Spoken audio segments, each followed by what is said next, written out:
eclipse. The next topic is rectilinear propagation of light. Yeah, hope you remember we have finished this session earlier. So now somewhat deep we are going to see about rectilinear propagation of light.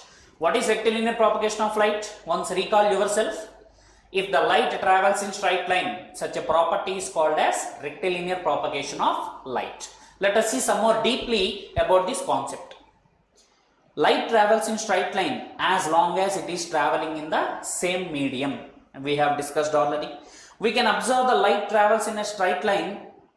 We can traverse the light traveling in a straight line when the beam of a car headlight on a misty night or beam of a torchlight entering a smoky room.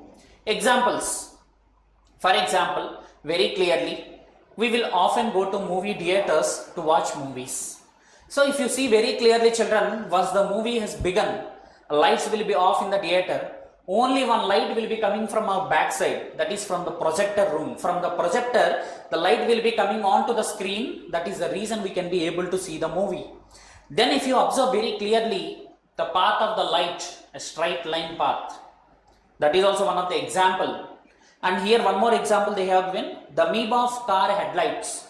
When you are obviously, we will have traveling from one place to another place. If you see the beam of light coming from the headlights of a car, even you can see the rectilinear propagation of light in that daily life example.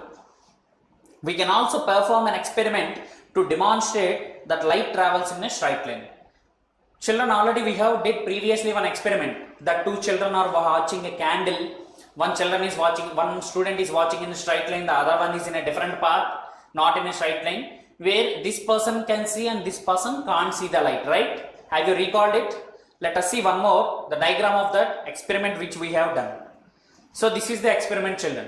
In experiment A, one children is observing the candle flame through three cardboards A, B, C, which are kept at equidistance, means equal distance, and there is a hole in between the three cardboards exactly at the center, equally exactly at the center to see the light, the candle flame.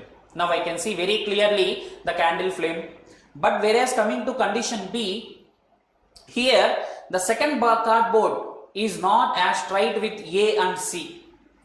A and C are in straight line, but in between the B is deviated to sidewards. Now in this, can you see the candle flame?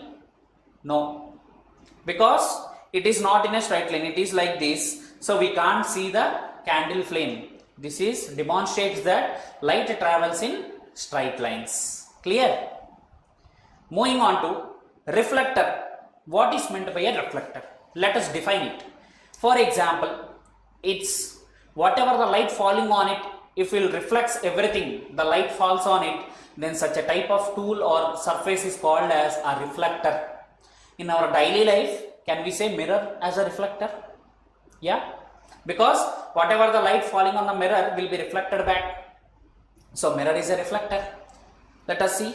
A reflector is simply a tool that reflects light. Clear? Mirror is the daily example for that. And more than that, sterling silver. Sterling silver is considered as the best reflector of light. The best reflector of light because it uses jewelry and silverware, etc.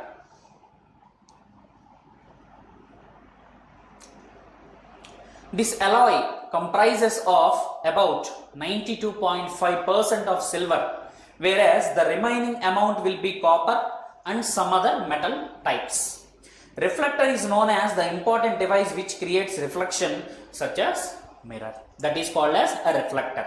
So what is the simple definition of reflector, children? A reflector is simply a tool that reflects the light falling on it. Clear? Now, reflection of light. What is meant by reflection of light? Already we have discussed very clearly. When a light ray is incidenting on a particular surface, what will happen? After hitting an obstacle, it will retraces its path. Will it retraces its path or will it go away from that surface? So when a light ray is incidenting on a surface, after hitting this obstacle, it will bounces away back in the same medium. Here I am talking about same medium. Light ray incidenting from one medium onto the surface, after touching this obstacle again bouncing back in the same medium. This phenomena is called as reflection phenomena. Let us see the definition. When a beam of light is incident on a surface, a part of it is returned back into the same medium.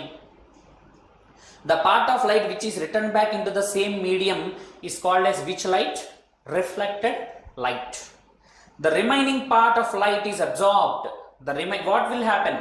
Only part of the light is coming back. What is the remaining part of light? Is absorbed, and this absorption depends upon the surface of the body.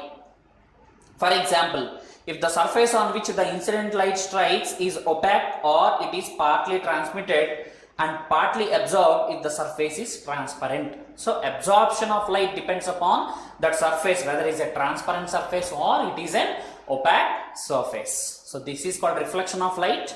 Let us see. Now moving on to laws of reflection.